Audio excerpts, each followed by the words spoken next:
Couvre-feu oblige et sans autorisation d'y déroger, l'entraînement du jour a lieu à 6h30 du matin. Petit footing dans le village, étirement, puis les joueurs enfilent leurs crampons pour rejoindre le stade, chose qu'ils n'avaient pas faite depuis très longtemps puisqu'ils étaient à l'arrêt depuis 3 mois en raison de la crise sanitaire. S'entraîner aussitôt le matin, ça t'était déjà arrivé? Ah non, du tout, j'évite quand je peux.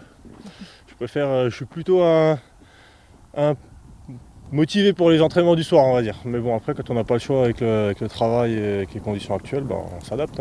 On s'imaginait pas, après c'est particulier, ça nous fera des histoires à raconter dans 10 ans, on sera content, mais on aurait quand même apprécié que la FFF gère la situation un peu différemment pour nous. Ouais, parfait ça! Il reste encore quelques jours à l'AS Eimsbrunn pour se préparer avant d'affronter ce week-end Saint-Louis qui évolue en National 3, soit 4 divisions au-dessus.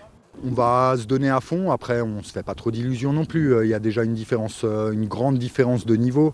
On va jouer sur un synthétique, je pense que ça les avantage aussi un petit peu dans le sens où c'est des joueurs sûrement beaucoup plus techniques que nous. Le but c'est de ressortir de ce match et de se dire on a tout donné. On a tout donné pendant les 10 jours qu'on avait pour se préparer, on va tout donner sur le terrain. En attendant le match, les joueurs profitent de cette reprise qui sera de courte durée s'ils perdent ce week-end.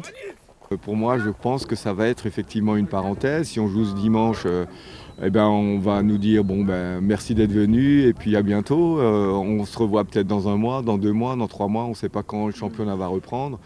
Donc on aura eu 10-12 jours où les garçons auront pu se retrouver, un petit peu s'entraîner. Effectivement, ça leur aurait fait du bien. Mais quid de la suite? On ne sait pas.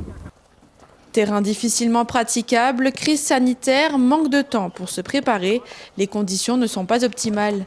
Elles ont d'ailleurs poussé certains clubs à boycotter la compétition. En Alsace, c'est le cas du club ilkirchois, la FEG, évoluant en National 3.